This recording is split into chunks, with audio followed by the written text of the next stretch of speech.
proklamasi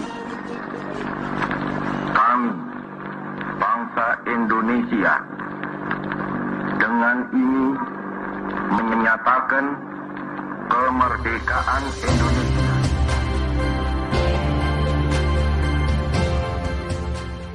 Masa yang dinanti selama ratusan tahun itu akhirnya datang juga. 17 Agustus 1945, Indonesia menyatakan dirinya merdeka sebagai sebuah negara yang berdaulat.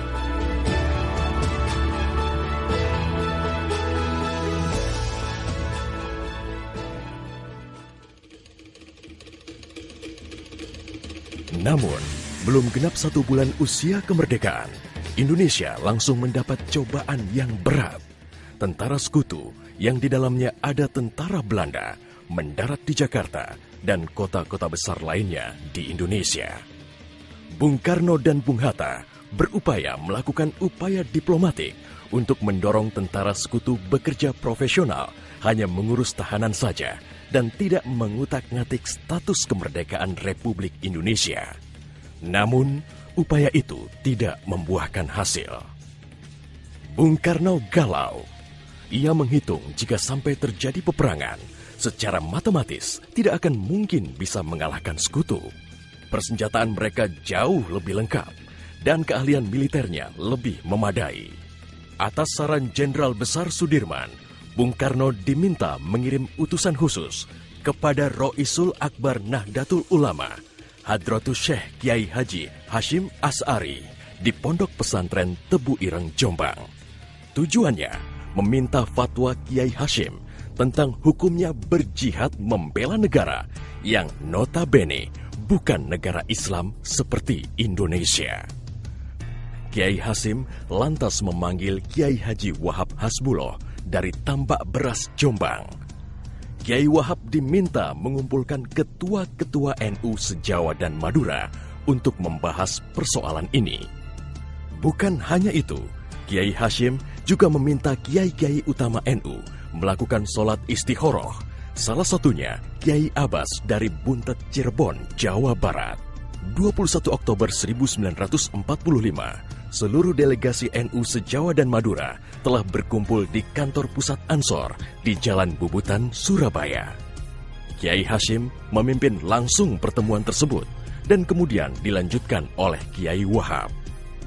Setelah melalui diskusi yang cukup panjang dan mendengarkan hasil istikharah para kiai utama NU, esok siangnya, tanggal 22 Oktober 1945, pertemuan menghasilkan 3 rumusan penting yang kemudian dikenal dengan istilah Resolusi Jihad NU.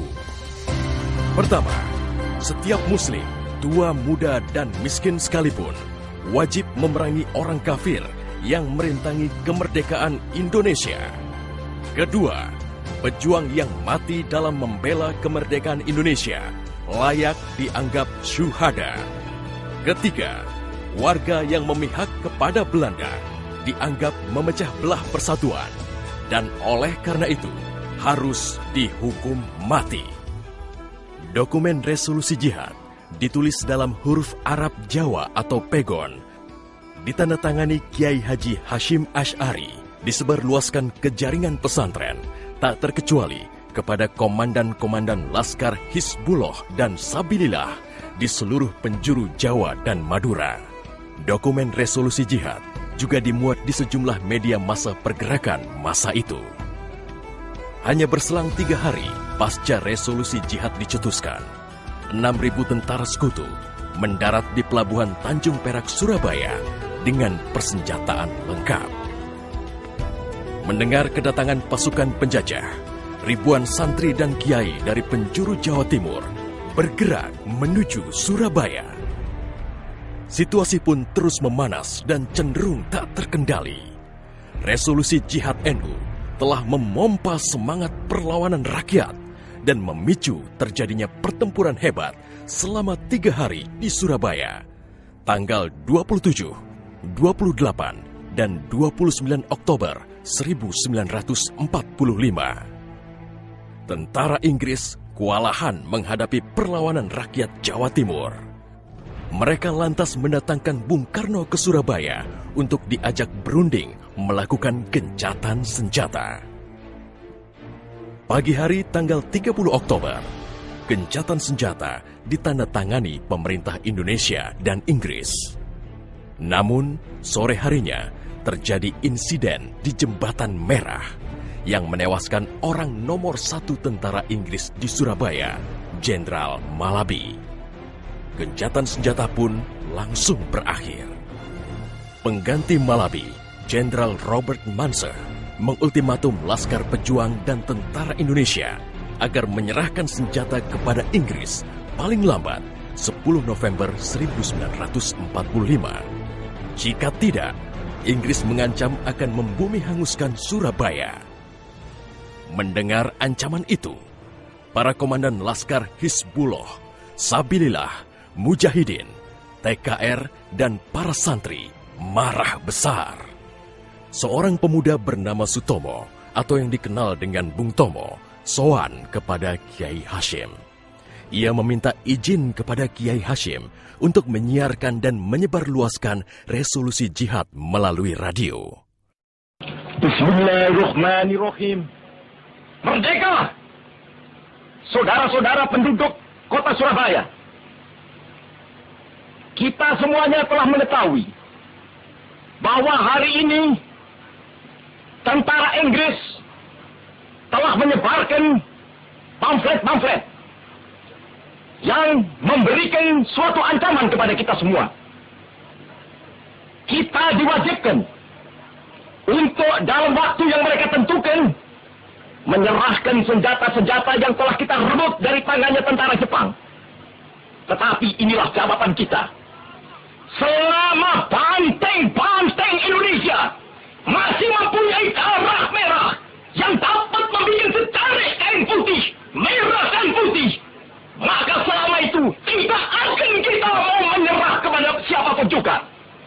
Allahu Akbar, Allahu Akbar, Allahu Akbar. Merdeka! Pertempuran 10 November membuat malu tentara Inggris. Target mereka menguasai Surabaya dalam waktu 3 hari tak terbukti. Bahkan di hari yang kedua, Inggris kehilangan Jenderal Robert Munser. Artinya, dalam 1 bulan menghadapi arek-arek Surabaya, mereka sudah kehilangan 2 jenderal terbaiknya. Perang Surabaya berlangsung selama 3 minggu. Takbir dan pekik merdeka menggema selama pertempuran berlangsung.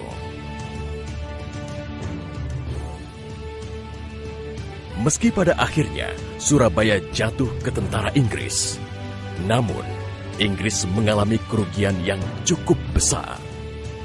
Ribuan serdadu terlatihnya tewas, termasuk 300 serdadu Gurkha Inggris dari India dan Pakistan yang membelot ke Indonesia setelah tahu lawan mereka adalah para ulama Islam dan santri yang sedang berjihad membela negaranya.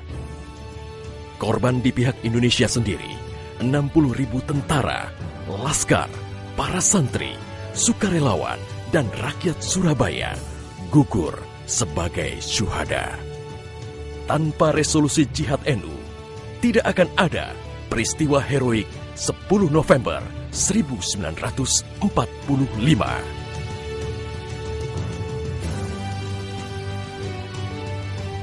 Artinya silahkan, mari kita berperang. Mati syahid. Kalau hidup kita akan menjadi bangsa yang merdeka.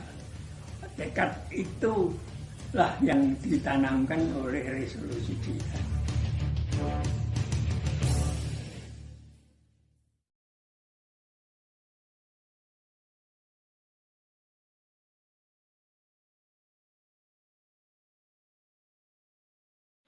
Assalamualaikum warahmatullahi wabarakatuh. Bismillahirrahmanirrahim.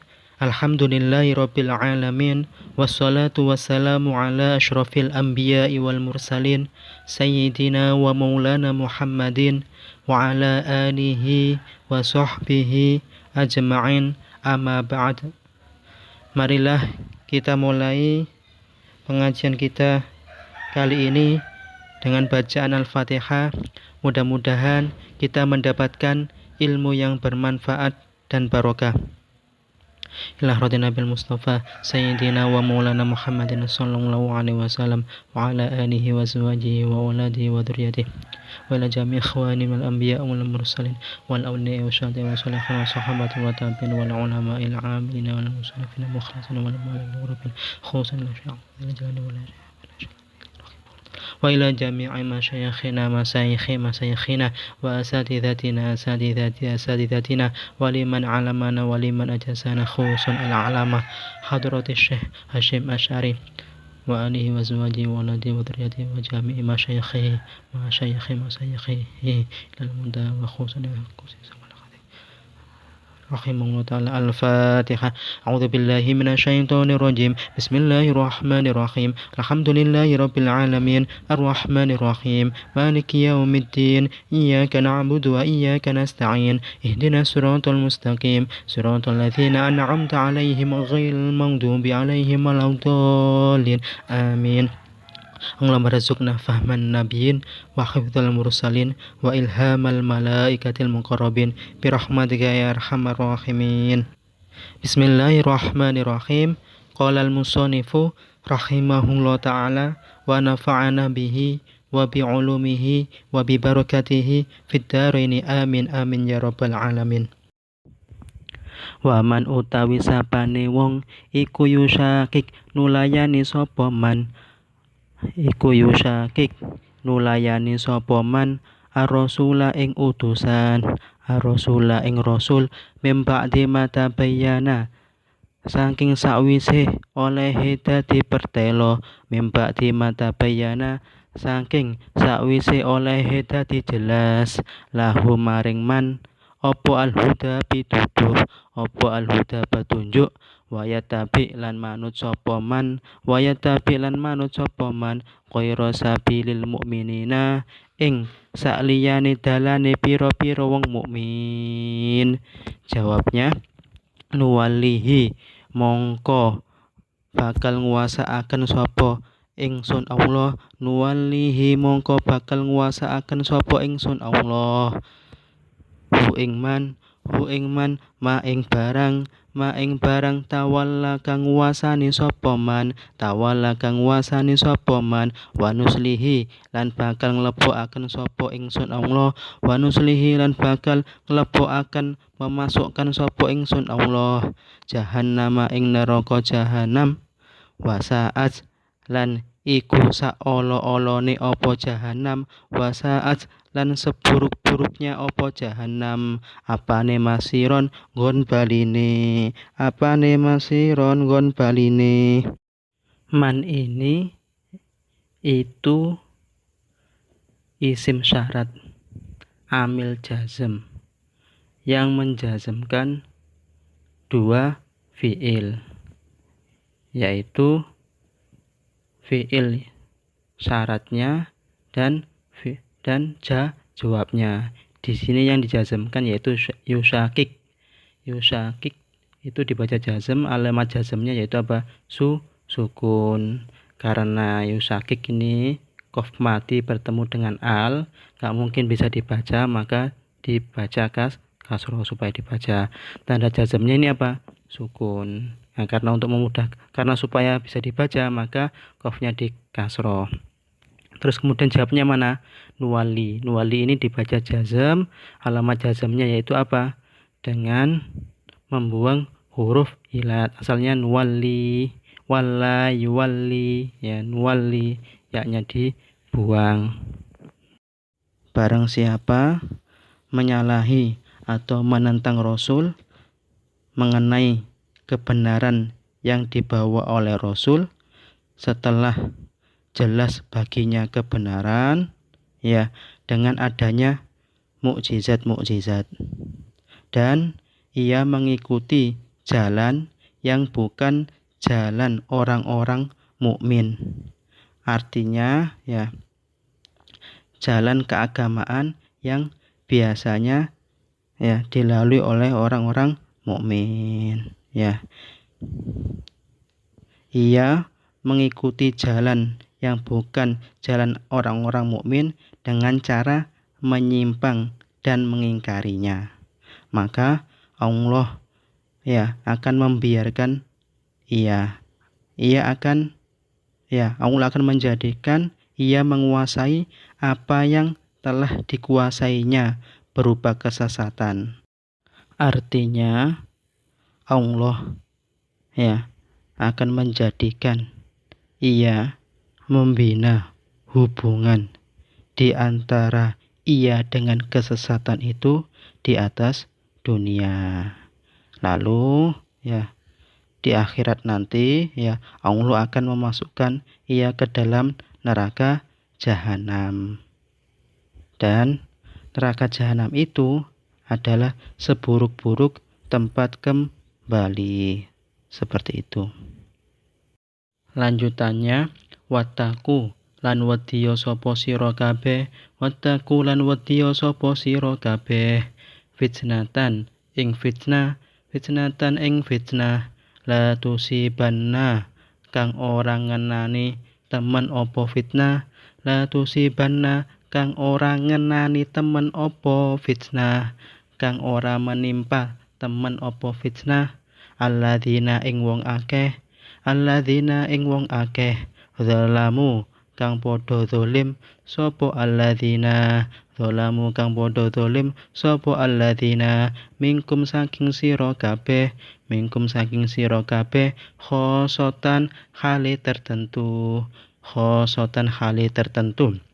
Wa'lamu lan waro sapa sira kabeh, wa'lamu lan waro sapa sira kabeh, annallaha ing saktemene Allah, Allah ing saktemene Gusti Allah iku syadidul iqabi, zat kang banget siksane, iku syadidul iqabi, zat kang banget siksane. Takutlah kalian terhadap siksaan, atau peliharalah kalian terhadap siksaan, yang mana siksaan tadi itu tidak hanya menimpa kepada orang-orang zalim saja, tetapi bisa menimpa ke semuanya. Bagaimana kita memelihara agar tidak tertimpa siksaan tersebut? Yaitu dengan cara membenci penyebabnya. Yaitu apa penyebabnya? Perkara mungkar.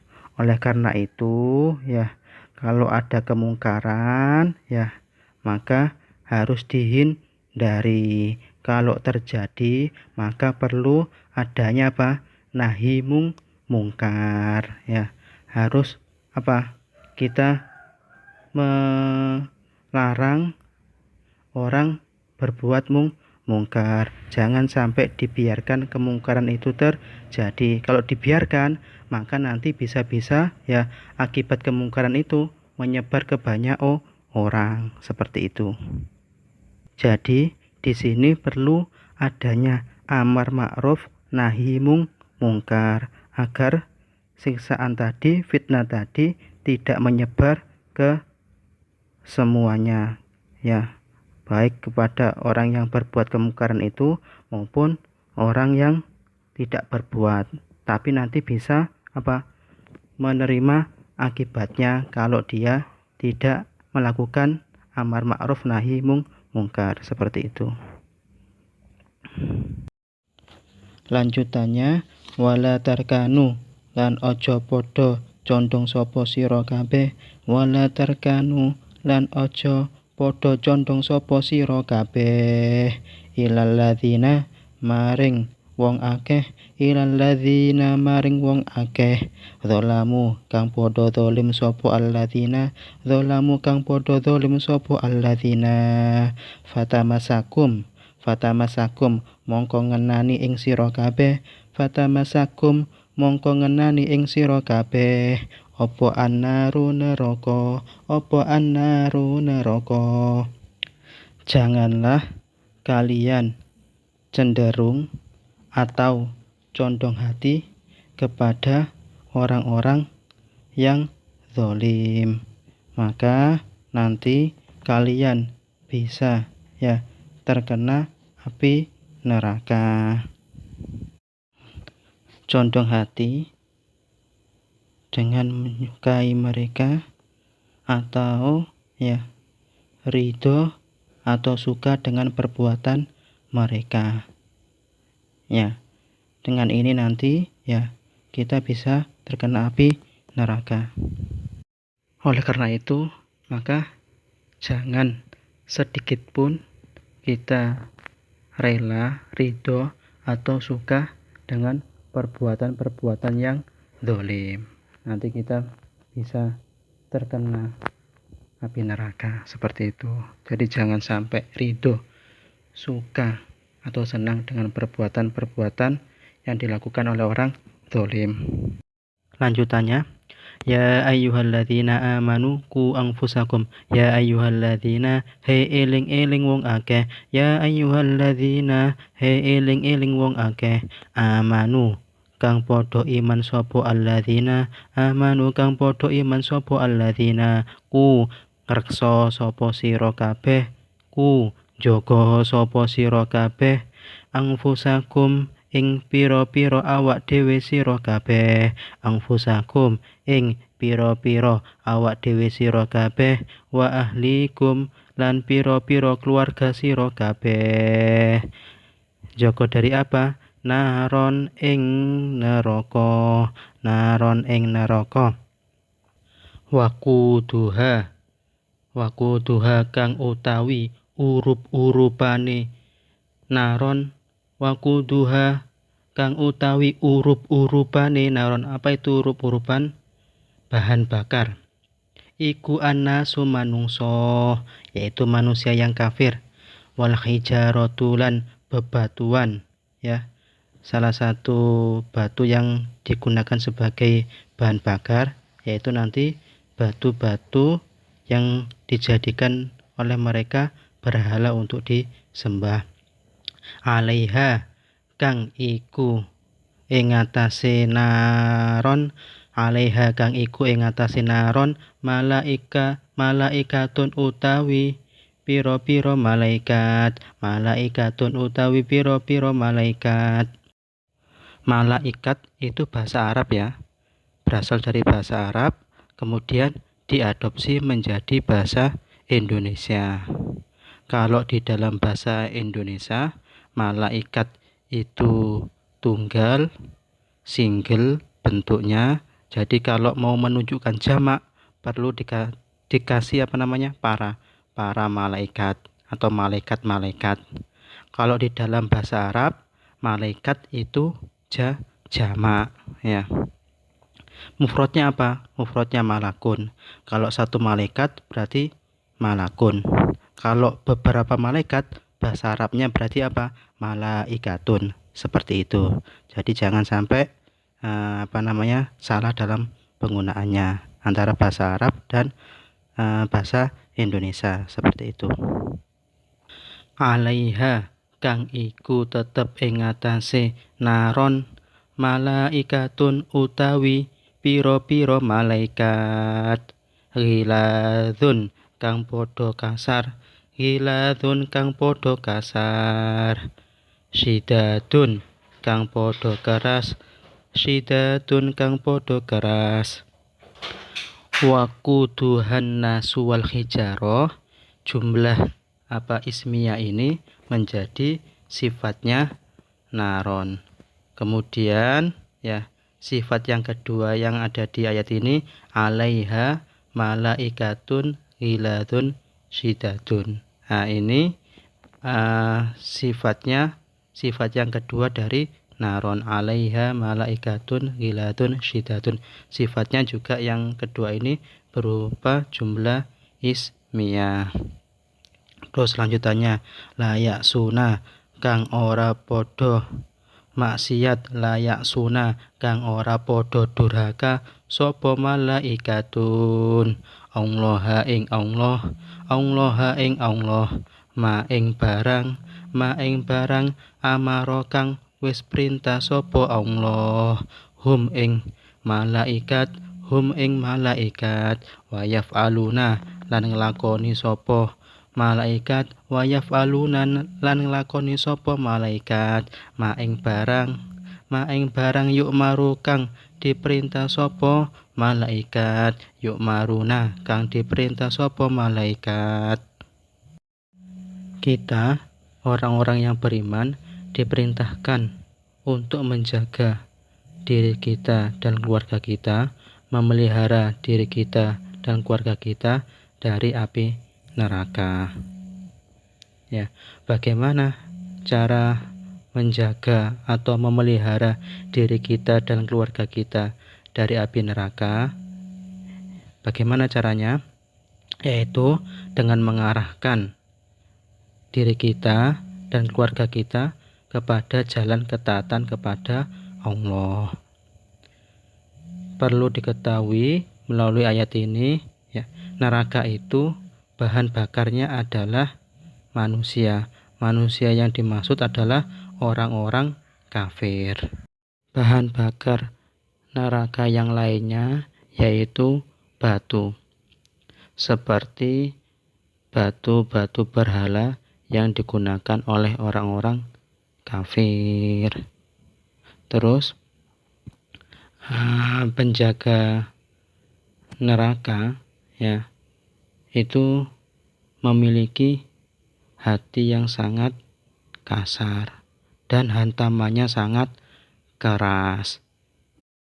Jumlah penjaga neraka atau malaikat penjaga neraka, juru kuncinya, kalau kita baca surat Al-Mudaththir itu jumlahnya ada 19. Kamu buka surat Al-Mudaththir.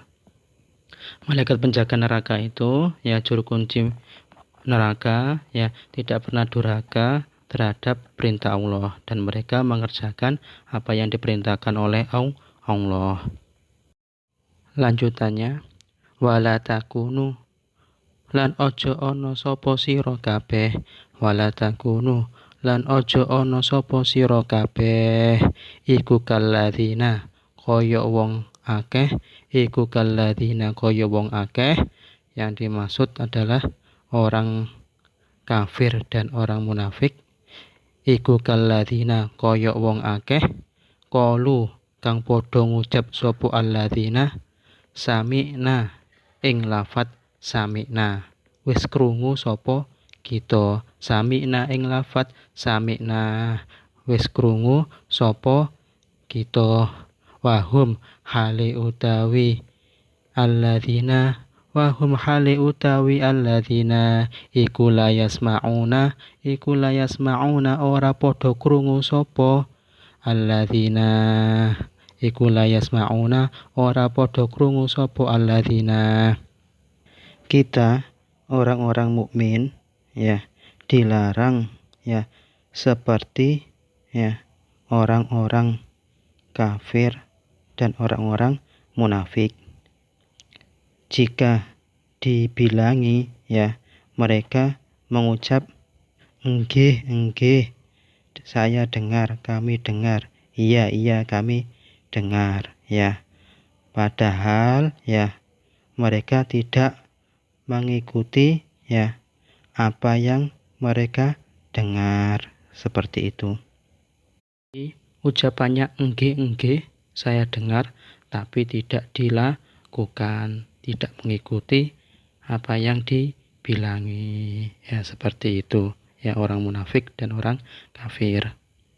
Seperti tidak pernah mendengar perkataan.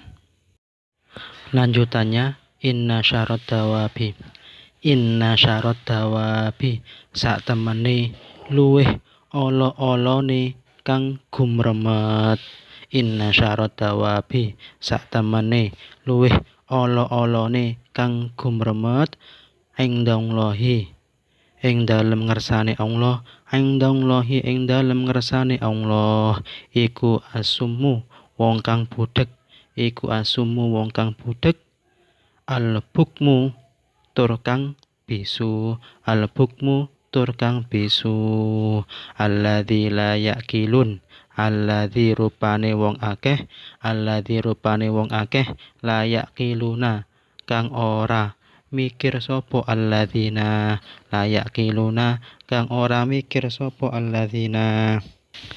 Sesungguhnya seburuk-buruk makhluk menurut Allah adalah orang-orang yang tuli, yang tidak mau mendengar perkataan yang hak, yang benar, dan orang-orang bisu yang tidak mengucapkan perkara yang benar, yang hak, yang tidak mengerti tentang perkara yang benar, perkara yang hak. Cukup sekian pengajian kita kali ini. Wallahu a'lam bishawab. Mari tutup dengan bacaan hamdalah. Alhamdulillahirabbil alamin. Allahumma inni stauda'tuka ma qara'tuhu wa ma ta'allamtuhu fardudhu ilayya 'inda hajati ilaih.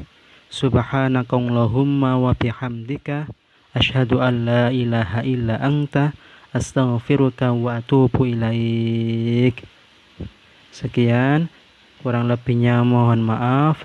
Akhir kata, wabillahi taufik wal hidayah.